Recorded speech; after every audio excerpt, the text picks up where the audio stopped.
Bismillahirrahmanirrahim. Assalamualaikum warahmatullahi wabarakatuh. Bismillahirrahmanirrahim. Alhamdulillahirabbil alamin wa bihi nasta'in ala umuri din. Wassalatu wassalamu ala asyrafil anbiya'i wal mursalin sayyidina Maulana Muhammadin wa ala alihi wa sahbihi ajma'in amma ba'du. Selamat jumpa lagi kawan-kawan. Hari ini dalam perkuliahan kita kuliah Pancasila.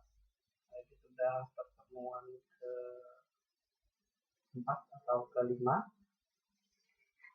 Jika minggu kemarin kita bicara tentang pengertian Pancasila, maka hari ini kita akan sedikit mengingat kembali Pancasila dalam konteks kesejarahannya.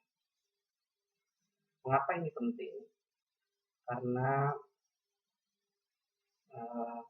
sejarah ini adalah suatu titik di mana kita melihat Pancasila ini kedudukannya seperti apa dari masa ke masa, agar nantinya pada masa kita, pada masa hari ini, kita bisa menjadikannya sebagai pelajaran.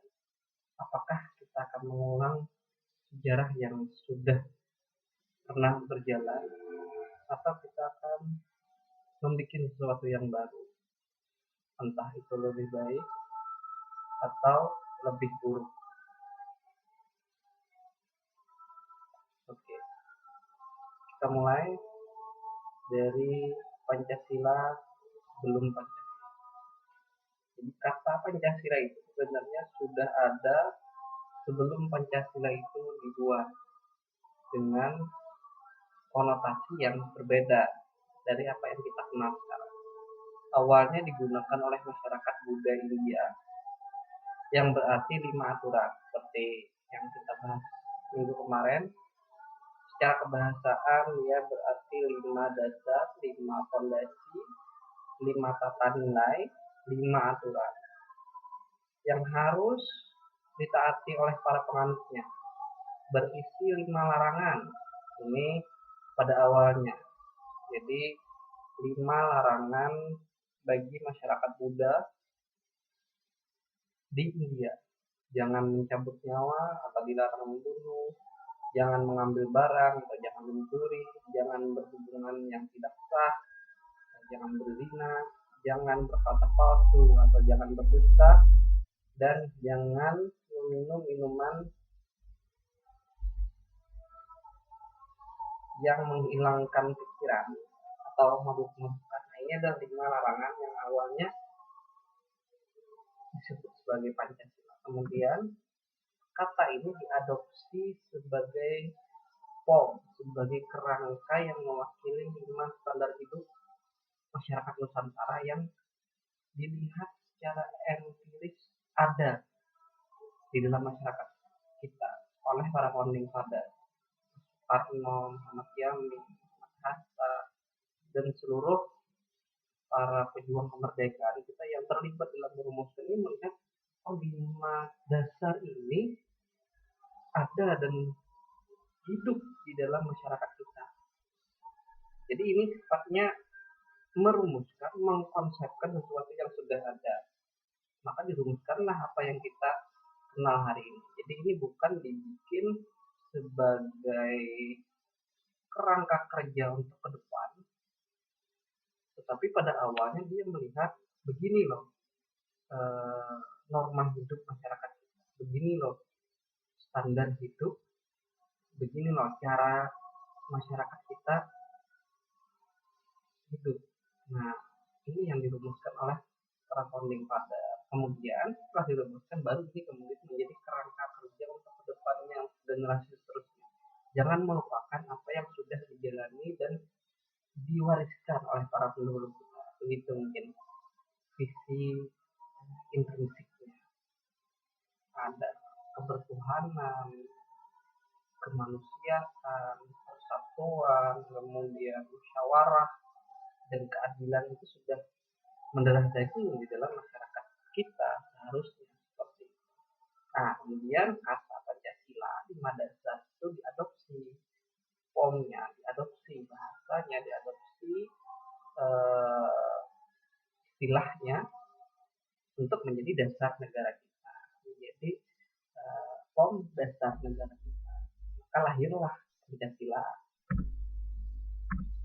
Dalam perumusannya ini sudah kita bahas sedikit kemarin, dimulai atau Muhammad Yamin pada awal 29 Mei ini merumuskan yang menjadi dasar negara kita atau yang masuk dalam Pancasila itu 5 bagian ini dengan urutan seperti ini: peri kebangsaan, peri kemanusiaan, peri ketuhanan, peri kerakyatan, dan kesejahteraan rakyat. Ini yang menurut Muhammad Yamin adalah gaya hidup masyarakat Nusantara. Kemudian Soekarno menyampaikan nasionalisme atau kebangsaan Indonesia. Ini kurang lebih dengan bunyi peri kebangsaan. Kemudian internasionalisme, kita jangan sampai terkurung dalam kebanggaan yang sifatnya sangat kaku terhadap bangsa. Ini kesukuan, kebangsaan, keindonesiaan yang mengaminggirkan peri kemanusiaan itu nantinya menjadi kebangsaan atau nasionalisme yang fasis, seperti misalnya fasisme Itali pada awal abad 20, kemudian fasisme atau nazisme. Ini kan adalah kebanggaan terhadap kebangsaannya, tapi mengaminggirkan, mengebiri peri kemanusiaan. Itu tidak diinginkan oleh para founding fathers kita dan tidak ada DNA-nya di dalam masyarakat kita. Kemudian demokrasi, musyawarah mufakat itu menjadi cara hidup juga, kesejahteraan sosial, ringan sama dijinjing, berat sama dipikul. Kemudian ketuhanan yang berkebudayaan. Ini bahasanya Insinyur Soekarno. Selanjutnya dalam Piagam Jakarta ini lebih didominasi oleh kelompok Islam. Bunyi ketuhanan itu dibikin dengan ketuhanan yang dengan kewajiban menjalankan syariat bagi pemeluk. Nah, ini yang diusulkan dalam Piagam Jakarta, yang masuk dalam Piagam Jakarta pada 22 Juni 1945. Kemudian ada manusia yang mengambil dari adab, persatuan Indonesia, kerakyatan yang dipimpin oleh hikmat dalam permusyawaratan perwakilan dan keadilan sosial bagi seluruh rakyat Indonesia. Nah, ini jadi yang menjadi perdebatan itu di poin pertama, ini alot sekali. Kelompok Islamis atau kelompok yang menginginkan dasar negara adalah negara Islam itu sangat menginginkan jiwa Islam itulah hadir di dalam kata dalam Pancasila. Kelompok lain nasionalis itu menginginkan jika kita mengakomodir Islam terlalu berat, maka bagaimana meletakkan agama-agama lain yang juga adalah agama yang hidup di dalam masyarakat, Hindu, Buddha, Kristen, Katolik, bagaimana? Maka dibijaksanailah agar dalam kata sila pertama ini mewakili semua agama dengan cara beragama masing-masing, tidak didominasi oleh kelompok Islam saja. Nah, jadi lahirlah negara Indonesia ini bukan negara yang Islamis atau negara yang agamis, sekaligus juga bukan negara yang sekuler yang mengemukakan agama. Dia tetap mengakomodir agama yang sifatnya multidimensi. Artinya semua agama diayomi, semua kepercayaan diayomi. Ini dalam Piagam Jakarta lebih menekankan kepada bunyi Islam. Kemudian pada Undang-Undang Dasar 1945 dalam pembukaannya, bunyi Pancasila yang kita kenal sekarang itu yang disahkan sebagai Pancasila Dasar Negara Indonesia, sebagai falsafah hidup bangsa Indonesia, sebagai pandangan hidup, sebagai filosofi masyarakat kita. Bunyinya sila pertama, kedua, ketiga, keempat, dan kelima itu sama seperti yang kita kenal hari ini. Tertampang mungkin di ruang-ruang kelas, di rumah, di kantor, dan sebagainya. Itu yang disepakati pada akhirnya pasca kemerdekaan Indonesia sampai sekarang. Meskipun dalam perjalanannya ada perubahan-perubahan. Nah, dalam konstitusi RIS ketika Republik Indonesia itu berubah menjadi Republik Indonesia Serikat antara Desember 1947 sampai Agustus 1950. Ini bunyi Pancasila itu ketuhanan yang Maha Esa, peri kemanusiaan, kebangsaan, kerakyatan, dan keadilan sosial. Dengan spirit yang sama, tapi bunyinya saja yang berbeda ketika konstitusi Republik Indonesia atau ketika pasca Republik Indonesia Serikat kembali ke dalam Republik Indonesia tapi dalam Undang-Undang Dasar sementara itu bunyinya juga seperti ini.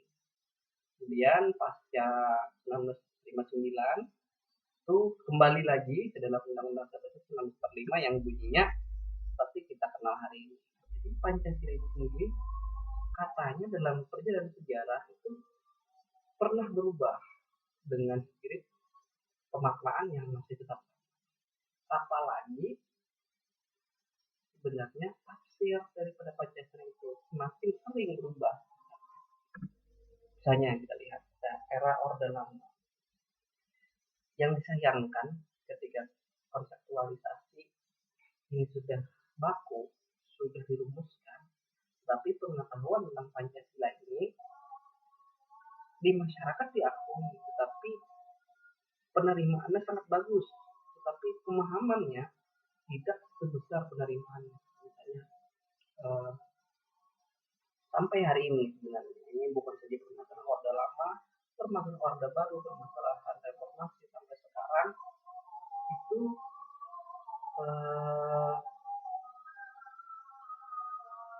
Pancasila adalah harga mati. Pancasila tidak bisa diubah. Pancasila adalah yang tidak bisa ditawar lagi. Tetapi dalam prakteknya ketuhanan yang Maha Esanya tidak pada tempatnya, kemanusiaan tidak pada tempatnya, persatuannya tidak dapat.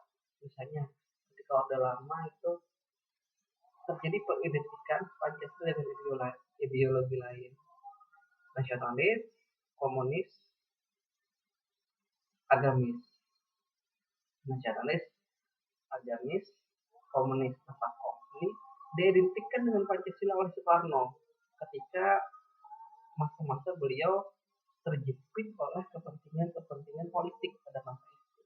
Ada kepentingan politik partai komunis, partai nasionalis, kemudian kelompok militer, kelompok Islam, ini saling berebut kekuasaan. Maka Pancasila diatasnamakan, kemudian diidentikan dengan satu rumusan baru dari Soekarno untuk mempertahankan kekuasaannya.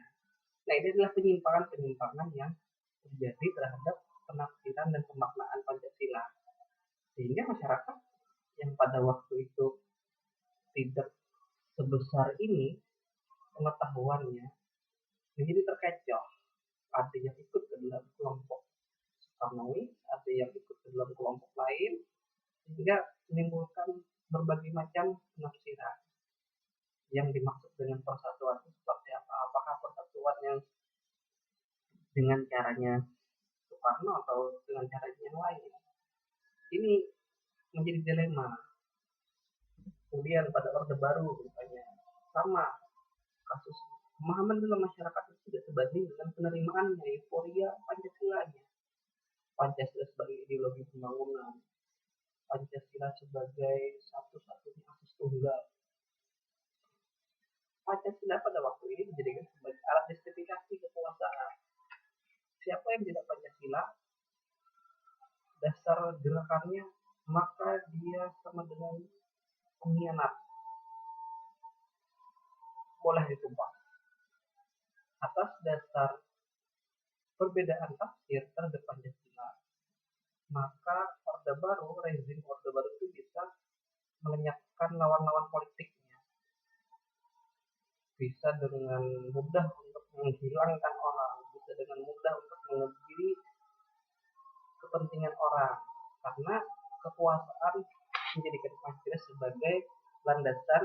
Oh, ternyata orang ini beda dengan pemerintah, anti Pancasila, seperti itu. Yang ini beda dengan Pancasila, anti Pancasila, basmi. Nah, seperti itu. Jadi Pancasila dijadikan sebagai alat politik jadinya. Ini berbarengan dengan pemahaman di masyarakat yang tidak merata dengan semangat penerimaannya, maka dengan mudah disalahgunakan oleh penguasa Orde Baru. Kemudian apa yang terjadi dalam masa reformasi? Sama halnya. Hari ini kita bicara tentang misalnya NKRI harga mati, kelompok anti Pancasila. Nah, kita mau lihat apakah benar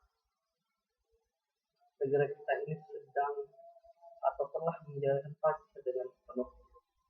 Yang ada malah melemahnya pemahaman dan pelaksanaan nilai Pancasila dalam kehidupan berbangsa dan bernegara. Apakah kebijakan politik hari ini ramai nih tentang omnibus law, tentang undang-undang RUU yang baru menjadi undang-undang pada tanggal 5 kemarin terkait dengan cipta kerja. Nah, apakah ini telah mengakomodir semua Pancasila? Mungkin dalam teknis iya, tapi apakah spiritnya kita belum tahu. Apakah ini mewakili semangat musyawarah, sehingga yang terjadi adalah seolah-olah masyarakat tidak dilibatkan dalam perumusannya.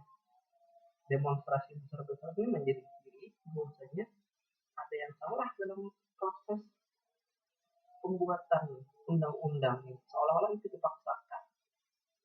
Bisa jadi ini adalah sesuatu yang baik oleh pemerintah, oleh DPR, tetapi ini tidak dikomunikasikan dengan baik dengan masyarakat.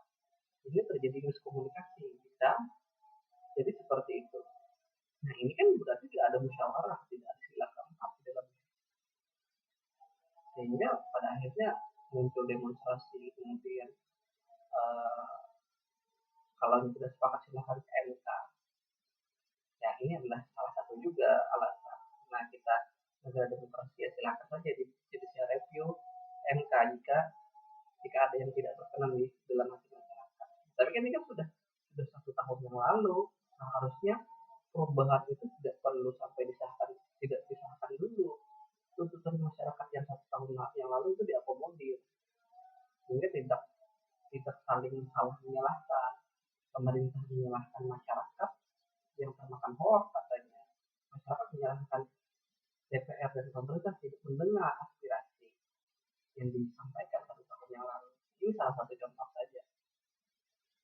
Tidak adanya musyawarah di dalam demokrasi ya secara prosedural, tapi demokrasi secara esensial, substansi tidak sekiranya.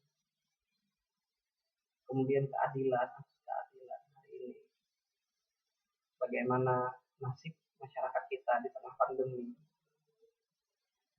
banyak orang yang kehilangan pekerjaan, keadilan ekonomi dan keadilan sosial itu berbarengan. Ini bisa saja melenceng nantinya karena pemahaman masyarakat yang tidak banding dengan penerimaannya, karena yang penting Pancasila udah selesai, tapi tidak tahu implementasi dari nilai-nilai itu sudah sama atau tidak. Ketuhanan yang Maha Esa, yang penting beragama. Terus orang yang tidak beragama dianggap tidak Pancasilais, atau orang yang radikal cara beragama dianggap tidak Pancasilais. Ini sesuatu yang diperdebatkan pada akhirnya. Misalnya persatuan Indonesia, ini kan semangat dalam persatuan Indonesia adalah bineka tunggal ika, berbeda-beda tapi tetap satu. Nah, ketika ada perbedaan pendapat, misalnya dalam gaya berbangsa dan bernegara, gaya berpolitik, manuver politik, nah, kemudian ada tuduhan-tuduhan anti Pancasila. Semudah itu untuk mengatakan orang anti Pancasila.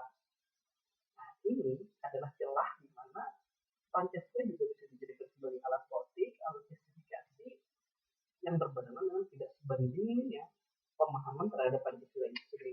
Ini yang akan kita kulik ke depan.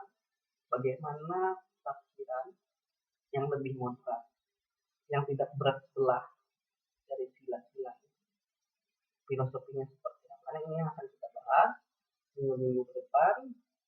Silakan kawan-kawan baca terkait dengan faktor kesejarahan ini secara garis besar. Mungkin kawan-kawan nanti akan baca masing-masing di reviewnya sudah ada yang berkaitan dengan sidang PPKI, sidang PPKI, siapa yang memberikan komentar, siapa yang berkontribusi dan siapa yang menulis. Nah itu silakan dibaca, digali. Bapak ingin menyampaikan bahwasanya dalam kesejarahan Pancasila sudah melewati hitam dan putih. Jadi jangan tertipu dengan kata Pancasila. Tetapi menyatakan dengan diri apakah kita bisa makhluk yang Pancasila, apakah negara kita sudah berpancasila dengan benar, apakah pemerintah kita menjalankan dan paham Pancasila sebagaimana ini yang harus kita jadikan pelajaran bahwasanya dalam perjalanan sejarah negara kita Pancasila sering melenceng daripada kita sebenarnya. Itu saja yang bisa saya sampaikan. Mohon maaf segala kekurangan kesalahan. Akan kita berdiskusi di grup, di kolom komentar, di grup WhatsApp maksudnya gitu. Oke, terima kasih atas segala perhatian dan kekurangan kami. Lebih dari Allah. Assalamualaikum warahmatullahi wabarakatuh.